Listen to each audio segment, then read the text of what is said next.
राज्य में विधानसभा चुनाव को लेकर गहमागहमी बढ़ गई है। आने वाले समय में चुनाव को लेकर चुनाव आयोग घोषणा कर सकती है और यही वजह कि तमाम पॉलिटिकल पार्टी रणनीति बनाने में लगे हैं।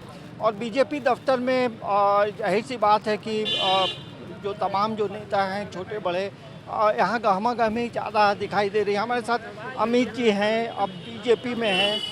कैसा चल रहा है चुनाव प्रचार? बहुत अच्छा चुनाव की तैयारी कैसी चल रही है। बहुत अच्छा तैयारी चल रहा है, जैसे हमेशा चलता है वैसे चल रहा है, इस बार भी चल रहा है, बहुत अच्छा चल रहा है। किन मुद्दों को लेकर इस बार जनता के बीच जाएंगे? देखिए, अभी राज्य में जो सबसे बड़ा ज्वलंत मुद्दा है, यहाँ पे रोटी बेटी और माटी, जो इस सरकार में कुछ भी सुरक्षित नहीं है। युवा ठगे जा रहे हैं, बेटियां की आबरू लूटी जा रही है। झारखंड में सिर्फ करप्शन ही करप्शन है। कोयला बेचा जा रहा है, ज़मीन बेचा जा रहा है, बालू बेचा जा रहा है। यहाँ पे कुछ भी सुरक्षित नहीं है। यहाँ पे सरकार का निर्माण, सरकार का एक लक्ष्य है सिर्फ राज्य को लूटना, राज्य को बर्बाद करना। तो बहुत सारे मुद्दे हैं, बेरोजगारी मुद्दा है, करप्शन मुद्दा है, और मतलब सिर्फ मुद्दा ही मुद्दा है। सरकार के पास कुछ कहने के लिए नहीं है। सरकार के अगेंस्ट में सारे मुद्दे हैं। लगातार दूसरे राज्य के मुख्यमंत्री भी आ रहे हैं। प्रधानमंत्री का लगभग 2 बार अभी दौरा हो चुका है। पॉलिटिकली कितना बेनिफिटेड होगा? देखिए, ये भारतीय जनता पार्टी राष्ट्रीय पार्टी है और विश्व की सबसे बड़ी पार्टी है। भारतीय जनता पार्टी के पास मुद्दे भी हैं, विजन भी है, इनके पास नेतृत्व भी है, नेता भी हैं। तो निश्चित रूप से जब दूसरे प्रदेश में चुनाव होता है तो इस प्रदेश के कार्यकर्ता, नेता, मुख्यमंत्री जाते हैं।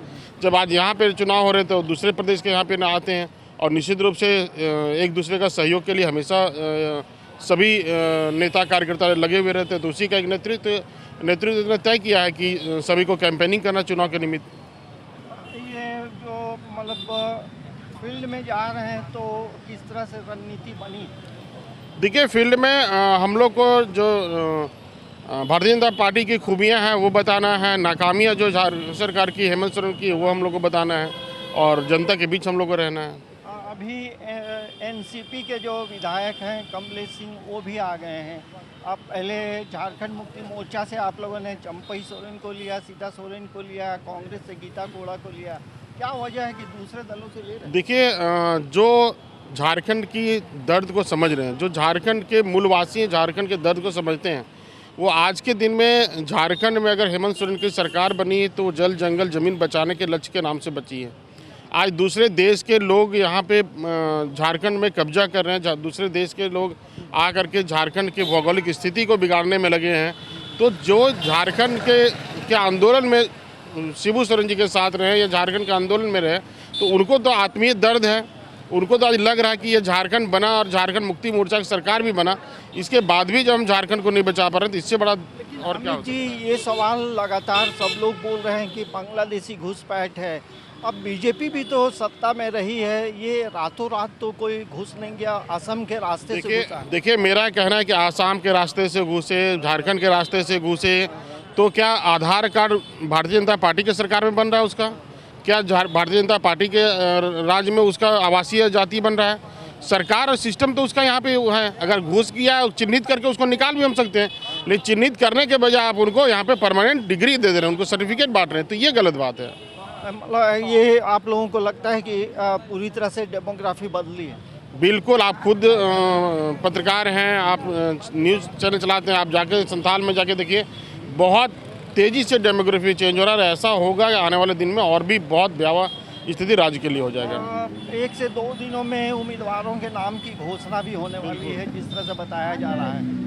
क्या लगता है, नए चेहरे होंगे, पुराने चेहरे भी? नहीं, सारे लोग होंगे, नए भी होंगे, पुराने भी होंगे, ओबीसी भी होंगे, एसटी भी होंगे, जनरल भी होंगे, युवा भी होंगे, नौजवान भी होंगे, महिलाएं भी होंगे। ये भारतीय जनता पार्टी है, कोई परिवार की पार्टी थोड़ी है कि सिर्फ हेमंत परिवार से होना है। आप लोग परिवार करते हैं, लेकिन आप लोग का जो सहयोगी पार्टी है आसू, वो भी तो एक पारिवारिक पार्टी है। आसू कहाँ परिवार की पार्टी है? आसू के सुदेश महतो की पत्नी कहाँ से चुनाव लड़ रही है? कहाँ से आपको लग रहा है कि परिवार की पार्टी है? मुझे तो नहीं लग रहा है। आम लोग क्या कहते हैं उस पर नहीं जाना। कौवा कान लेके उड़ गया, आपको कान के पीछे जाना है कि कौवा के पीछे ना, ये आपको तय करना है। मुझे तो इतने दिन से राजनीति करते हुए देखा, मैं हेमंत सुदेश महतो जी के साथ काम किया है, मुझे नहीं लगता सुदेश महतो के परिवार में सुदेश महतो के सिवा और कोई राजनीति में है। ये हमारे साथ अमित जी थे और विधानसभा चुनाव को लेकर अपने विधानसभा क्षेत्र में ज़ोर शोर से प्रचार कर रहे हैं, लेकिन राज्य सरकार पे तीखी टिप्पणी करने से वो पूरी तरह से हम कह सकते हैं कि एक बड़ा बयान उन्होंने दिया है कि राज्य में बांग्लादेशी घुसपैठ हो रहा है। लेकिन एक बड़ा सवाल ये है कि रातों रात बांग्लादेशी घुसपैठ झारखंड में नहीं घुसा। इसमें तमाम पॉलिटिकल पार्टी सत्ता में रहे और राज्य के गठन हुए लगभग 24 साल हुए हैं। तो हर पॉलिटिकल पार्टी को आत्ममंथन करने की ज़रूरत है और जाहिर सी बात है, अब आने वाले समय में जब टिकट का बंटवारा होगा तब भागा दौड़ी लोगों को की देखने को बढ़ जाएगी, भागा दौड़ी बढ़ेगी तो वो भी एक अलग नज़ारा होगा। लेकिन बीजेपी दफ्तर में काफ़ी गहमागहमी है। समाचार प्लस के लिए कैमरामैन नवल के साथ अंजनी कुमार, रांची।